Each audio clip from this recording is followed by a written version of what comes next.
على كل نعم تانغول كنا في الجنة نعم قول يسي كوثر أيوه كوثر نعم. ونهر في الجنة هافتاه من الذهب ومجراه على الدر والياقوت نعم وفي تانغول كوثر نعم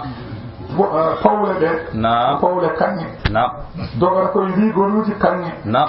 leydi ndi ɓuri uurde e lati نعم ndiyam ɗam ɓuri welde e njumri نعم ndiyam ɗam ɓuri ranude e galas نعم ko ndu wiyete kawtar أيوه ala kullin نعم. kawtara ne heewi jeese نعم o wi نعم waɗino sahaa gooto نعم kanko anas o wi bayna rasulillahi sallah sallam zata yawmin نعم waɗi gooto e ñalawmaji nela sallah sallam نعم bayna awhurina id ughfiya نعم nela sallah sallam waɗino ñalawma gooto ɗo jeese amen o wayno mofƴiiɗo seeɗa ni نعم ثم رفع رأسه وقمت هارمك متبسما أولا موسى نعم فقلنا ما أضحكك يا رسول الله نعم من بيك جلنما كجلتا نعم قال أنزلت علي آنفا سورة نعم ويسي موري واتر جبنا ما يوم وجنجنا إنا أعطيناك الكوثر هايتي ولم تر نعم قال كم رسول أبي أتدرون ما الكوثر أولا عندك يتي كوثر نعم قلنا الله ورسوله أعلم من بي الله إن لا ربي أمري نعم قال فإنه نهر وعدنيه ربي عز وجل نعم o wi ko caangol gotol نعم ngol jooman tedduɗo mawɗo o fodanimi نعم alayhi hayrun kathirun نعم moƴƴere heewde ene caangol he نعم o hawdun taridu alayhi ummati yawma alqiyamati نعم ko caangol gotol lemelam ngol ene jora hen ñande darga نعم aniyatuhu نعم adadu nujumi samai jendukeje ɗe نعم ko limore نعم koode asaman no foti ni نعم jiyano wooda jiyaɗo Allah ari نعم haɗe yarte hen نعم mi wona wiide ya rabbi innahu min ummati o ko yelininam jeeya نعم ويقول ما تدري ما أحدث بعدك هلكم أنتما قوة تدلما نعم فامد عند أيوه وورد في صفة الهوج نعم أحاديث منها قوله صلى الله عليه وسلم نعم سيدي كيو جولي صفات مثلا بيرندو نعم يعني هم كونغول نلا صلى الله عليه وسلم نعم حوضي مسيرة سهر نعم ويدندو نعم يا هرتي ko fodde lewru نعم ma'u abyadu min al-laban نعم ndiyam dam buri ranude e kosam نعم wori wo adyabu min al-misk نعم ndiyam dam buri urde lati نعم ko kizanuhu ka nujumi samai koppuje etirtede de نعم foti kono koode asamani نعم man saraba minhu نعم lam yazma abadan kala hen jardo hen نعم wonta dum du Allah yarmu en hen آمين wonde wedi yardude بسم الله دووني الذي إنا ممنا نعم أعطيناك من تتيم آن محمد الكوثر نعم ويلو ويتيني نعم دمنون فصلي نعم جولا لربك ونند جون نعم ايو جول دي إيدي نعم إيدي نعم. يامكو تاس أيوه وانهار برو نعم إن شانئك نعم أي بطلك مكتما نعم kono tikkin ɗomo o نعم wal abtaru o woni taƴaɗo moƴƴere نعم o woni taƴaɗo kala moƴƴere نعم o wonta tan ko yalte mum نعم noon Allah wi نعم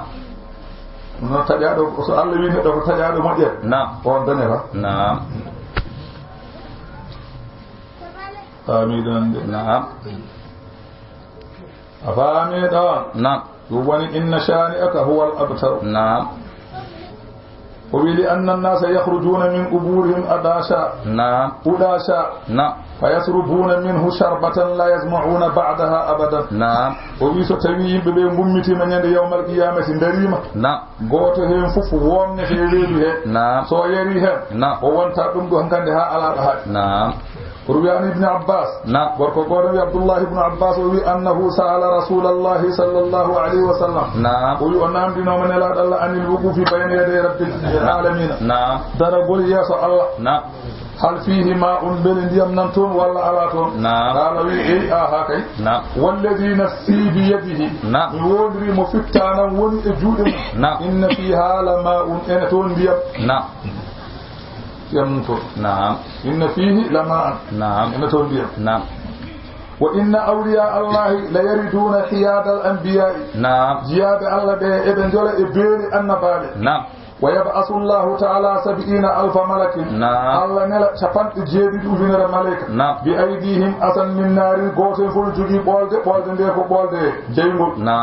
يزودون الكفار عن هياد الأنبياء ضد هبه ga beedi وهذا الأرض لا يكون بعد سراد غوندو تيدغول وراونde caggal سراد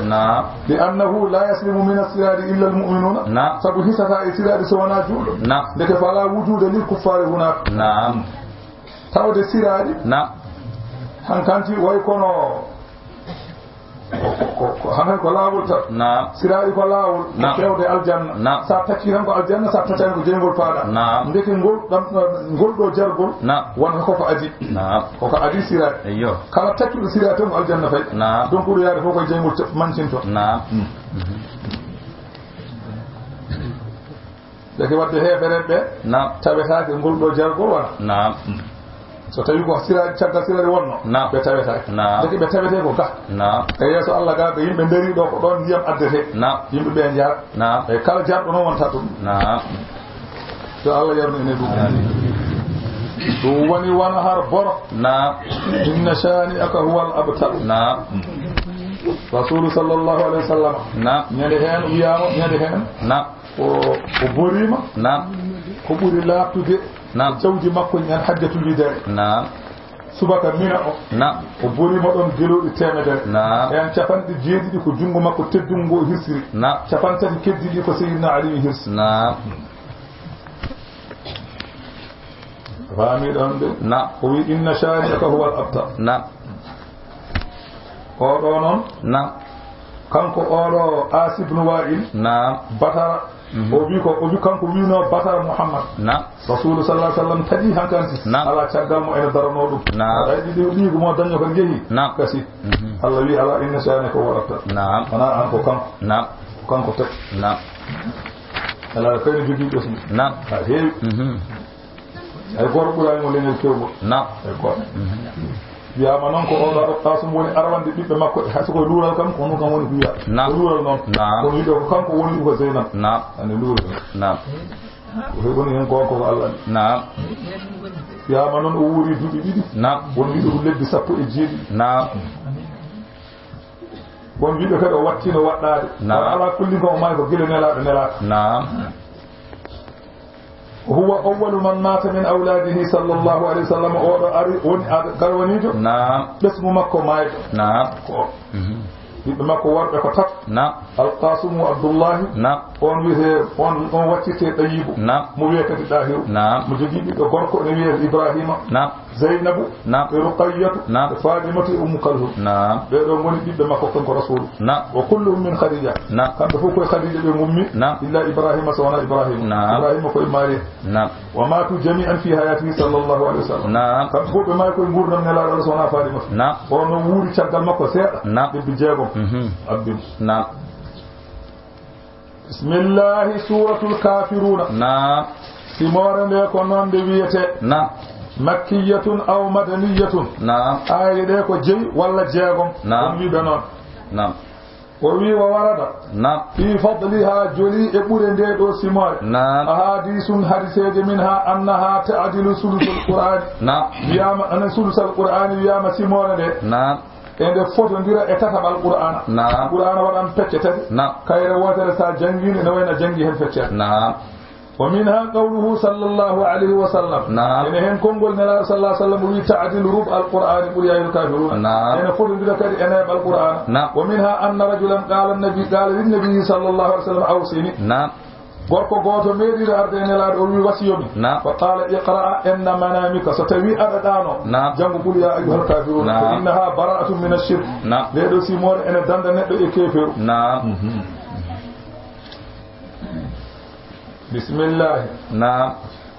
o wi heferede garina ina sallah sallam keteɗo Walid ibn al-Mughirata e Aasi ibn Wa'il e Aswad ibn Muttalib e Umayyah ibn Khalaf laqaw Rasulullah sallallahu alaihi kawrina nela qalu ya Muhammad halumma falta'bud ma na'bud wa na'budu ma ta'bud wa nastariku nahnu wa anta fi amrina kullihi mbimo ngara ndewa ko min ndewata ko minen ne min ndewa ko ndewata ko ndenden madina ko malen teccen ni tan fa in kana alladhi ji'ta bihi khayran mimma bi aydina kunna qad ashraknaka fihi so tawi ko gadduda ko ɓuri moƴƴude e ko min jogii ko ene wayno min ndenda e ma e ko mbaɗɗa ko min golla ɗum kadi ndenden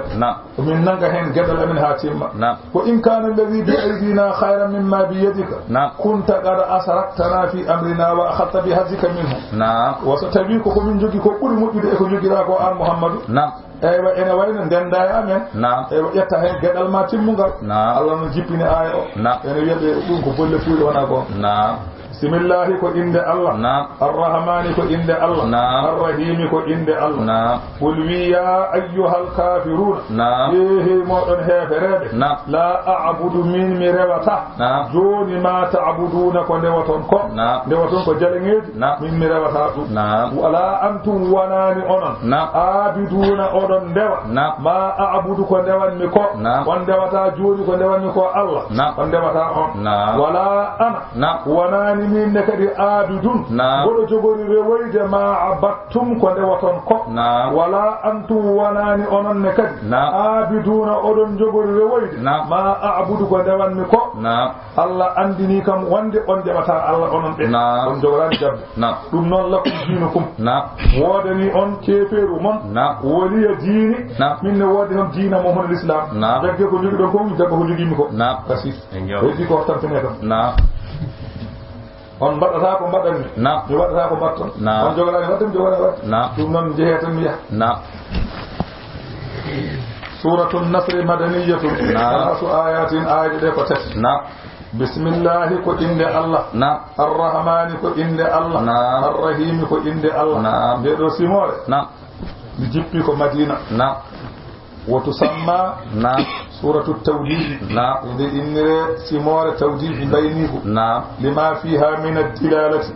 sabu ko woni hen to bangitindinoje ala tawdih ad-dunya e baynagol nelaɗo Allah aduna wattafaqa as-sahabatu ala anna hadhihi as-sura dallat ala na'i rasulillahi sallallahu alaihi wasallam sahabaɓe fof ene kawri ndeɗo simore ene timmini ngullugu nelaɗo Allah wa dhalika li wujuhin minha annahum arafu dhalika hina khadaba ɓe gandiri ɗum de o dari omo hubbina kanko nelaɗo Allah o wi inna abdan khayyarahu Allahu ta'ala bayna dunya wa bayna liqa'ihi Allah de won maccuɗo makko mo summi geɗe ɗiɗi wurti ɗum e aduna ha yiɗi fof yaha e o maydi ɗum joni holko suuɓi hen fattara ɗiɗa Allahi kanko noon maccuɗo o suuɓi ko hawroyde e Allah suɓaki wurdi yo فقال له هالي والكونغول سيدنا أبو بكر وي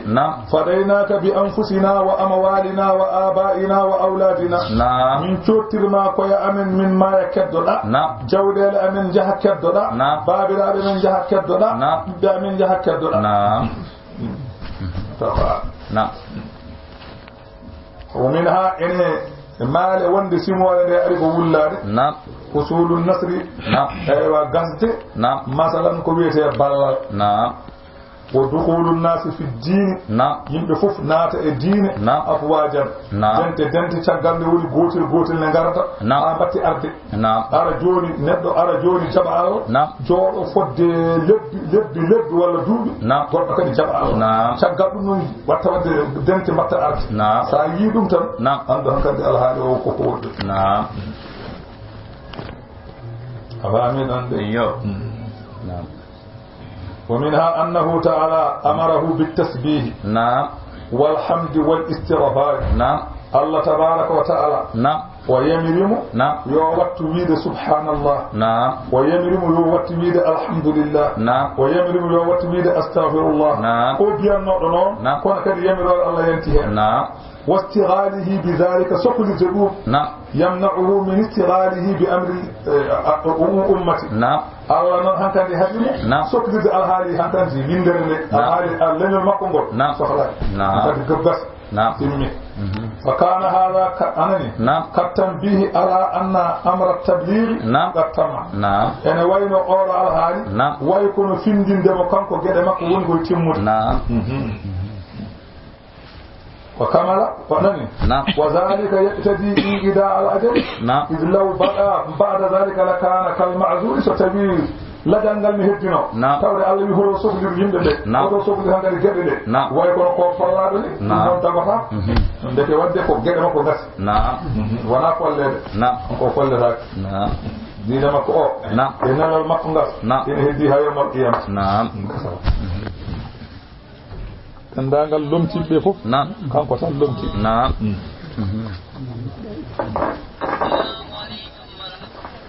bismillahi Allah wi bismillahi ko inde Allah الرحمن كو إند الله الرحيم كو إند الله إذا جاء نصر الله ستوي أري بالله الله إن لا صلى الله عليه وسلم إدو أنتم والفتح فتح مكة ينتي تود سدم جهنو أن شورتنا أن باتي وات سورات أن جهي هات ندر ورو أن باتيتون كو ولي أن ورأيت الناس أوتيد يمبب أوتيد يمبب يدخلون إبنات في دين الله دين الله أوتيد إبنات دين الله أفواجا دنت شغل إبنات رنو غوتو غوتو إبنات رنو غوتو غوتو إبنات جولنو كو واتكو ديب باتي نادي بعد فتح مكة شغال فتح مكة جاء العرب من أكبر الأرض دائين عندنا العرب فوق بنيو بنغا إن أتينا الله صلى الله عليه وسلم الله يساعدهم أن كان فسبح سبحان حميد فسبح سبحان بحمد ربك يطول جوني سبحان الله وبحمده واستغفره إن سنمو كانكو الله إنه الله كان توابا ولا تيما أيوة كو جابونو وتوبو الله كو جابو وتوبو وكان صلى الله عليه وسلم بعد نزول هذه السورة يكثر من قول سبحان الله وبحمده أستغفر الله وأتوب إليه شغال أورو آية ديرو سيموري جيبار أنكو نلادو يافو كنغول جوجيتي ميتا وعلم بها أنه تربى أجله وأنجره وند لجمك قلما وأنجره لجمك قلما ولما نزل قرأها النبي صلى الله عليه وسلم ده سيمون ده جيبي وجنگي كانكو نلاد على سيمون ده على أصحابه وفيهم أبو بكر وعمر وسعد بن أبي وقاص والعباس بيرو إن غند مكو وفرحوا بنبلتي واستبشروا بنبلتي دي وفول بلتي نكو وبكى العباس عباس نووي نلا صلى الله عليه وسلم عباس ما يبكيك يا عم بابا قال نعيت إليك نفسك أنا وين أقول لا ما في تانما كابيا تانما قال إنه كما قلت ويكون بيداني دي ونقول لا ونفعاس بعدها 60 يوما ينبي أموري تشغل آي أو جيبار بل إتفاد إجيو ونقول لي آي أو جيبي كمينا تشغل نيلاو ماجي يعني إنبي هدنب جولد حجة الوداع سيدنا عمر وي عباس وي فقيل لهما وودي صحابة ويدبه هذا يوم فرح ونلما كنلما ولتار كن حدنا بأرترو إن دريها إن كجريمي نلما ولتار فقال بمي بل فيه نعي النبي صلى الله عليه وسلم ونلما ولتار كنقول له نلما الله صلى الله عليه وسلم وقول لك فامدان ده دواننا إنه كان توابا سورة تبت simorande ko non de yete makkiyatu ko makka de jippi kayre simorande wa tusamma surata abi lahab simorande indi wiye kan surata abi lahab non de wiye wa zalika qawl sabab أنه لما نزلت وأنزل عشيرتك الأقربين لأورو آي جبي خرج صلى الله عليه وسلم نلا يلتي حتى صعد الصفاح ومبي هذا نبيني فحسف يوني دون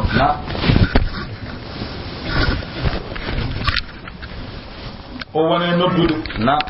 يا صباها فقالوا من هذا الذي يهتف فالأورو ايون فالهو قالوا محمد يجيك محمد ايون فاجتمعوا إليه كم تفوق اندير بنغري دون don no be gandirani mo nyaay kin gol kanko so noddi tan tawon ko noddi kambe foddu payso faqala ya bani fulan ya bani fulan ya bani abdumana ya bani abdul muttalib wali tamagu ilayhi ehum bibbe karen kambe fodbe ndendo to faqala ara'aytum kalne kam law akhbartukum anna khaylan takhruju bi safihi hadha al-jabal akuntum musaddiqiyya so mi wi on wonde ndedo hayre mi ngaro so ndedo pucci nan don jogo yende wuro ngo don jaba walla on jabata qalu ma jarrabna alayka kadiban bi minen de ko minen kan ko min jima ko min jiyane ma fenade ameda halde fenade hayala mo go قال أويبي فإني نذير لكم من بأجيرتنا أن بين يدي إن ديسان وأن جباني الله عذاب شديد لتشتت وأنصها أبو لهب أمي يتبال لك يا الله بني يا هل كار ودن ما جمعتنا إلا لهذا ألا كنت دين أن سوانا دي بلكوي كنت لتنا يسمع ثم قام أمي كان أبو لهب on saha kanko Abu Lahabin omo jogino ɓiɗɗo ene wiye Utbatu omo jogi ɓiɗɗo goɗɗo ene wiye Utaybat ɓeɗo ɗiɗo ndesno ɓiɓɓe nelaɗo Allah sallallahu alaihi wasallam biyeteɗo Ummu Kalsum o e biyeteɗo masalan Ruqayyatu o ɓeɗo ɗiɗo kamɓe ndesnoɓe nde Allah jippini tabbariyada e bammaɓe noon haala ka ɓe nani ɗum mettiɓe ɓe ceeri ɓiɓɓe nelaɗo ɓe faati galle nelaɗo faati to ɓe garti nelaɗo sallah sallam wiide ko artiri on ɓe mbi ko min ɗaccitaɓe yomin gar nelaɗo waɗi no kellifaɗo waɗata ni so tawi woodi cukalel ari haali hunde mbaɗa jaha ha lapsindoɗa ƴeewano way nelaɗo fayi toon pour lapsindade holko artiri ɓe ndew yetti tan biyeteɗo Utaybatu o o namdi tan faye makko tan seeki wutte makko kanko nelaɗo noon ɗum mettimo o wi allahumma sallid alayhi kalban min kilabi jomam mboɗo ñaaguima ya wurte makko rawandu e dawaɗi ma no seeki wuttamoni rawandu seekiramo ɗoɗi ha woni dumunna ɓe jeehi ɓe payi Sham eɓe comoyo omo wonde sete ɓe ngari ha ɓe nokku goto mborodi umdiɗo kamɓe fof ɓe mbayno hulɓe ni kono kanko ɓuuri hulde ɗon omo andi nelaɗo meeɗa haalde ko wonata ko kefeɗo ko omo andi ɗum kam wawa wonde na ten nelaɗo wi noon wonde kam kanko kadi o dañi bonde joni noon o nani rawanu ɗuɗe umgoɓe kuuli kamɓe fof ɓe kuuli hankanti noon kanko ronka yo sefte signére kala komo signete ɓe mbiwa an ko ɗo ngol ɗo kulol ko woni nde signére ko woni o wiɓe min de ɓenɗam mbino huuɗi tan ɓe mbimo wadde joni wadde jooɗa ha nder min bamma langu keɓa nder amen to min taroma tawde aɗa huuɗi so ari ɗo kam minen fof min jani hen o heɓi nder to o leeli kamɓe fof ɓe leeli ɓe ndeeƴi ɓe ɗaami wi kamɓe fof goto ɓe laaɓi kanko hoorno ko ɗaani mbaroɗi ungol noon ndi ummi toon ene ara ene moykino wirtiɓe kamɓe fof ha to nder to tawimo to yaltinimo taƴimo ɗum o ndaarano no seeki wutte oni kanko ne ɓanndu seekori ɗum woni noon nde Allah jippini ene huuɗe bammaɓe kamɓe ɓe mbaɗi kadi mbaɗi falamma sami'at imra'atuhu ma nazala fi zawjiha nde debbo o nani joom suudu makko o Ummu Jamil nde o nani ko jippina e joom galle makko o wa fiha min alqur'an e ko jippina e makko to banggue qur'ana atat rasulallahi sallallahu alaihi wasallam o ara nelaɗo Allah o huwa jalisun fil masjidi on saha nelaɗo jooɗiɗo juma suudu kaaba ɗo wa ma'ahu Abubakrin ene wonde Abubakr o fi yadiha fihrun ene juuɗe makko hayre min hijaratin kaaƴe mo jogi hayre falamma waqafata alayhi nde o dari e yeeso nelaɗo Allah sallallahu alaihi wasallam akhadha Allahu basaraha Allah nangi dar e makko rasulillahi o yiyata falam tara illa Aba Bakr Allah wi mo yiyata o kay yiyata Abubakar mayi ama ndara sinna Abubakar ne wonno sinna Abubakar haaji makko ala mum wona on yinno fiide hayro yinno fiide ko nelaɗo Allah fa qalat ya Aba Bakr inna sahibaka qad balagani annahu yahjuni minani gondiɗo ma o yenni kam wallahi law wajadtuhu la darabtu bi hadha al-fihra fahu wondi somi tawino mo ɗo nde hayra man fi hunuko makko he wallahi inni laqa'ilatun muzammaman asayna wa amruhu abayna wa dinuhu qalayna summa sarafat o wi oɗo jogiiɗo ahdi min ngala haajo diina makko min jiɗamo min wallahi min wi noon diina makko mi jiɗa oɗo andi nelaɗo noon ɗum mbiyana ko joom ahdi kala ko adduda waɗat o joom aadi o noon diina makko min ngala hen haaju yamiron makko min goofi diina makko min jiɗa summan sarafa ɗo fokki فقال أبو بكر يا رسول الله أما تراها رأتك بلا ياني مؤيم قال ما رأسني نهار وياني لقد أخذ الله بصرها مني الله ننجي دار ما كوي أمو يتاك دون نقول الشيخ بأن رسول مزمما بيكو جم أهدي كو غوغو أهدي ونميد كدي وني سباب تبر يدا جباد ما حكاه عبد الرحمن بن زيد أن أبا لهب أتى النبي صلى الله عليه وسلم والغبر المدين أردن فقال ماذا أودي إن آمنت بك قل كن دكتي مسلمي قمدنم يا محمد فقال كما يؤدى المسلمون كل دكتي قدم دكتي قال ما لي عليهم فضل ألا كبر من حيدر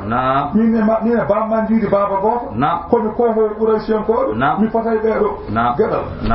قال وأي شيء تبتغي أنت دني مجرد فدبر قال تبا لهذا من ديني أو ديني يا الله بندو من أكون وهؤلاء سأتاكم من بكفر بلال إن كنا نعرف مجانبه من كل قريشين بلال إن ماتشو نعم مجانب نقول إنه من بند يا الله بندو دي كون الله جبين تبا تواني بسم الله الرحمن الرحيم بسم الله كو إند الله الرحمن كو إند الله الرحيم كو إند الله تبت فرتي يدا جود دي أبي لهب غال أو غرات جود مكو دي فرتي وتب كان كو هوار مكو أو فرتي أهلكه الله وقد هلك الله هلكيم وهلكيم ولما خوفه النبي صلى الله عليه وسلم بالعذاب ننال هلبنير ولبته فقال إن كان ما يقول ابن أخي حقا فإني أفتدي منه بمالي وولدي ستوي بي منيم أو كهالي كوكو غونا بودو جوغي جودي مامي سورتو بودو جوغي بيدو مامي سورتو مامي إبتمي تتا الله وقت اللي وما أغنى عنه نفتا ماله جود مكو وما كسب إقو فقتي نفتا يقول نفتا ورطن في نهار مكو اللي كن نسبني دون سيسلا نار مونا جيمبول ونغندا ذات لها بين جومراو دول بيسكو فاهم أنكو جود مكو نيفو وامرأته جم سود مكو بيتيدو أم جميل حمالة الحقب دور طوق لك كان ودا إلا ولنلان الله دروانو يامك أم جميل كو بنم دب أبو سفيان وكانت نون أوراء كو أق وماتت مخطورة أنني مخنوقة بحبلها وما يكو قول إلقيت ويداني satawi aɗa andi oɗo koye galliji mawɓe jeeya koye Quraysiyankoɓe o jeeya sabu bamu Abu Sufyana e bamu nelaɗo Allah jiiɗi baba ko harsu e bamu nelaɗo jiiɗi baba oɗo noon ko banum debbo Abu Sufyana te ko Quraysiyankoɓe koye cuuɗi tedduɗo o jeeya te Allah wurtima tan ko teenoyde sa namdama hol sababu komo teenira mbiya wonde sabu gandu makko sattude e nela sallallahu alaihi wasallam Allah e makko andi nela alamo wallinto e teelule hay goto kanko don dasude kote comme adamo de lawol nela Allah fu yabba hen gaño tawo ya hadmo Allah leppi mudum kanko afami don de won se yasala naran zata lahabi ويام أنها تصل النار حال كونها حمالة الحدث ونسل بي حمالة الحدث ومتى ومنات جيمول الحال لا تادي ومرودي واري غير واري جيمول واري جيمول واري مكونات بما ورد أنها تحمل يوم القيامة حزمة من حدب النار يلا مدرنga ما أرون واري جيمول كما كانت تحمل الحدب في الدنيا أرون تنو لك أدنى هي قوت مولا يسن الآن أغني الله رون أرون واري لك كفنا كجيمول بلو ما تبيحني الآن تقرأنا لك afami don de woni anani kanko e jomtu makko mabbe na demugol Allah wi fi jibiha ene dane debbo o hablun boggol min masadin e yora ado afami don de yama kanko debbo o boggol innaha fi dunya yama koy aduna ni kana tahtalibu yama o matanno fi hablin min lifin boggol anani de okko taj'aluhu fi ulubiha yatta boggol o wala dane makko wa baynama hiya zaatu yawmi hamilatan lil hazmati wa in yawm goto umurudi ware faqa'ada ala hajarin ujuri do hayr litastariha fur o fofto so ne tampi sinona malede boneke sada fofto kam bukka ware ka kono ala de wonno Allah ne yidi leptude mo tan hayso fofti mo rono hade ceerno ɗo fofto e dow hayre pulo ha ɓooya e wawno rotade kam o fofto kono noon o rondide omo rondi omo fofti id ataha malakun ha Allah nele makko maleyka fa jazabaha min khalfiha maleyka o fooɗi ware nde caggal makko koggol ngol ƴeƴƴeddane makko dala ibn Abbas won wi dala ceeɗum ɗo ko laatara huwa silsilatu min hadid wiyama ko ceen o ko jamdi zabuha sab'una zira'a juuteki ceen o ko capanɗe jeeɗiɗi dirate ko dira maleyka wona dirane ko dira maleyka sabu dira maleyka ɓeɗon jamɗiɗon ceeruji wiyama lomdu woturu jamɗe aduna ɗo fof so renti wonta lomdu ko on ceen noon waɗetema تدخل من فيها نانيره هنكو مكة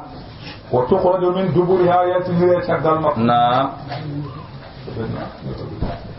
أفهم ويكون سائرها في أنها فهجر شيئا وكوكو واتي مكة أيوه وأن في جيدها حبل إن دان مكة قبول من مسجين يورب أدو قلنا أبو لهب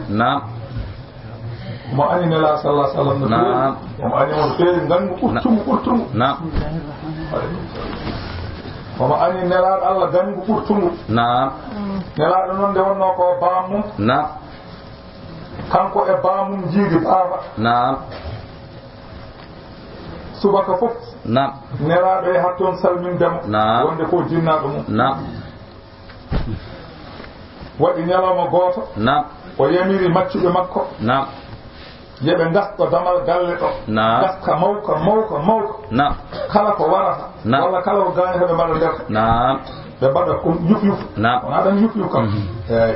ɓe mbaɗa yuf pour so nelaɗo ari beele naata e gaske he so tawi ɗi jiyani hay goto ɓe gaske leydi tan bone makko fuuya ɗum ɓe mbaɗiri ɓe mbaɗi noon nelaɗo ari ha taandi pour ɓe ɓenno tan jibril telli waɗi ɗum ni wonko woni ɗo nelaɗo rutti fati galle nde wonno noon Allah ne ñawanimo tampe o ronki kadi deeji to ruwere makko mo yurno pour so nelaɗo ɓeten sene yan hen tan o fofto ha ganti o yii noon nelaɗo rutti o yalti pour nelaɗo yiyamo ara mata won biɗomo e leway kono won biɗomo